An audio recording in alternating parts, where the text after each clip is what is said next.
Bienvenidos a uno de los primeros pasos para cambiar la historia. Historia que quisieron prostituir cambiando los nombres y ensuciando a los grandes héroes de esta patria. Es un placer estar aquí con todos ustedes inaugurando el Palacio Libertad, Domingo Faustino Sarmiento. Para nosotros es el inicio de una nueva etapa donde enaltecemos la figura de nuestros más grandes próceres y símbolos nacionales, para dejar atrás el culto a los políticos que arrastraron al país a la decadencia y a la humillación. Sarmiento tomó un país con una tasa de analfabetismo del 90%, construyó 1.800 escuelas y cuadruplicó la población escolar, y producto de tanto de su propuesta educativa como del progreso económico que aquella generación liberal aseguró, algunas décadas después, la Argentina se convirtió en el primer pueblo de la historia humana en erradicar el analfabetismo. O sea, literalmente hicimos civilización de la barbarie. Casi que les diría que, sin lugar a dudas, fue el primer gran pensador que desarrolló la teoría del capital humano, que tanto los liberales, por ejemplo, como el profe Espert,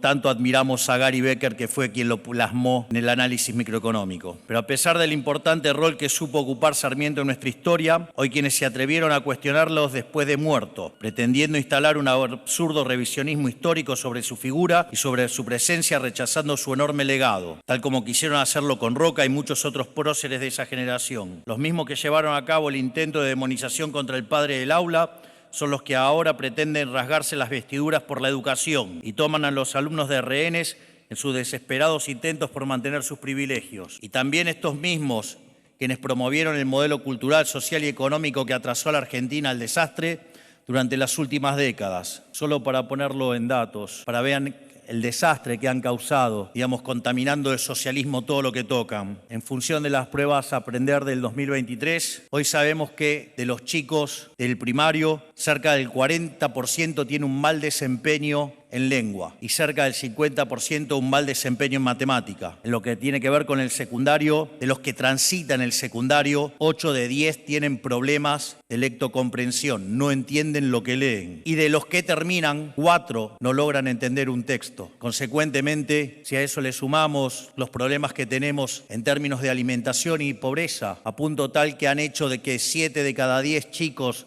de 0 a 14 años sean pobres, están poniendo muy mal el foco sobre el final de la carrera educativa, cuando tenemos problemas de formación de capital humano básico porque los chicos no comen y al mismo tiempo después no pueden estudiar. Sin embargo, siguen intentando con el mismo modelo que fracasó hace más de 100 años, algo con lo que nosotros vinimos a ponerle fin y poner de pie de nuevo a la nación. Durante toda la campaña me han escuchado decir que preferimos decir una verdad incómoda que una mentira confortable. La verdad incómoda de la educación argentina es que la Universidad Pública Nacional hoy no le sirve a nadie más que a los hijos de la clase alta y los ricos y la clase media alta. En un país donde la gran mayoría de los niños son pobres y no saben leer, escribir ni realizar una operación matemática básica, el mito de la universidad gratuita se convierte en un subsidio de los pobres hacia los ricos, cuyos hijos son los únicos que llegan a la universidad con los recursos, la cultura y el tiempo como para poder estudiar. La universidad ha dejado de ser una herramienta de movilidad social para convertirse en un obstáculo para la misma. Si los que defienden las universidades verdaderamente creyeran en la movilidad social,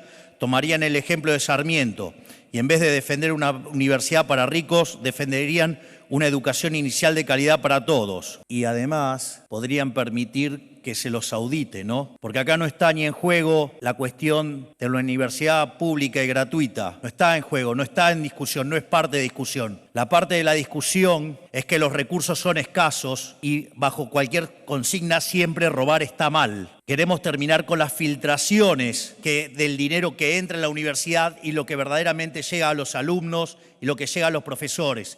Y no lo que se queda en el medio, por ejemplo, con autos caros de $90.000 y tremendos choferes que cobran 13 millones de pesos, ¿no? Por eso los queremos auditar, no porque querramos cerrar las universidades como le mienten a la gente, sino porque además la queremos cuidar, cuidando los recursos, y para eso hay que auditarlas. Pero como diría el principio de revelación, si no quieren ser auditados, debe ser porque están sucios. Por lo tanto, señores, dejen de engañar a los argentinos y díganles la verdad, que no quieren ser auditados para mantener sus curros y que de esa manera utilizan y prostituyen una causa noble para seguir defendiendo el robo de algunas agrupaciones políticas. Por lo tanto, cuando terminemos con estos ladrones, delincuentes y mentirosos, ahí vamos a estar nuevamente frente a la verdadera movilidad social ascendente. Pero la realidad es que no les interesa la movilidad social ni la educación. Les interesan solamente sus cajas para mantener sus privilegios mientras enarbolan banderas nobles que le permiten expiar sus culpas. Bueno, a nosotros sí nos interesa el progreso. De hecho, varias veces he mencionado que como economista yo he decidido especializarme sobre crecimiento económico. Digamos, el primer modelo formal, por decirlo de alguna manera, y testeado, digo, al margen de que Adam Smith había desarrollado un modelo y distintos autores, pero quien lo plasma formalmente un modelo fue Robert Solow en el año 56 y lo testeó en el 57 y el modelo solamente explicaba el 15% de crecimiento. Entonces, desde la Universidad de Chicago, George Stigler, ¿sí?, que era el jefe del Departamento de Economía, le dijo: el problema es que el modelo no mapea porque omite el capital humano. Y ahí salieron dos líneas de análisis de capital humano. Por un lado, la línea macroeconómica, que fue liderada por Hirofumi Usawa, quien fuera el tutor de tesis de uno de los más grandes economistas de la historia argentina, que se llamó Miguel Sidrowski, y que además también fue el que guió a Robert Lucas Jr., quien ganó justamente el Premio Nobel de Economía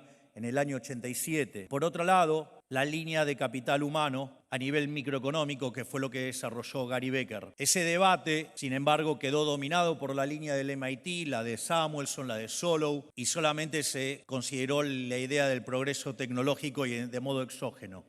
Motivo por el cual esa literatura cayó, digamos, en el ostracismo, en el olvido, hasta que a fines de los años 70 Robert Lucas Jr. empezó a plantearse que la verdadera pregunta en economía era el crecimiento económico, y retoma el legado de Adam Smith y tratar de explicar el crecimiento económico, y quien le encuentra la vuelta en el año 83 es un graduado de Chicago llamado Paul Romer, y a partir de ahí se construye la teoría del crecimiento endógeno, que genera un gran debate que para la teoría económica queda zanjado básicamente en el año 89 con un artículo de David Romer, Weil y Mankiw, y adivinen qué descubren: que cuando meten el crecimiento económico se explica cerca del 90% de lo que ocurre en el crecimiento económico de un país. Es decir, que con lo cual, si hay alguien que está convencido de la importancia del capital humano, soy yo. Si hay alguien que está convencido del valor de la educación, soy yo. Y por eso creé el Ministerio de Capital Humano. Dejen de mentir, delincuentes que no quieren ser auditados. Por eso hoy, 156 años después de la asunción presidencial, quiero ratificar que Sarmiento sigue siendo uno de nuestras grandes guías,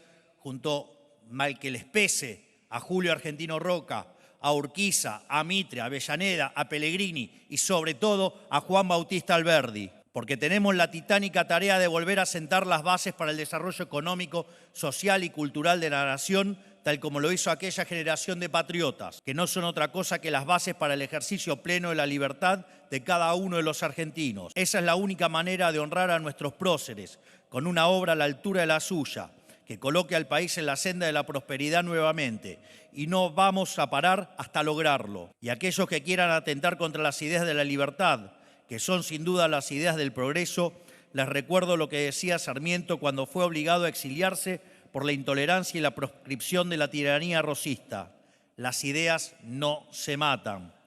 Por lo tanto, Dios bendiga a los argentinos, que la fuerza del cielo nos acompañen, y ¡viva la libertad, carajo! ¡Viva la libertad, carajo! ¡Viva la libertad, carajo! Muchísimas gracias.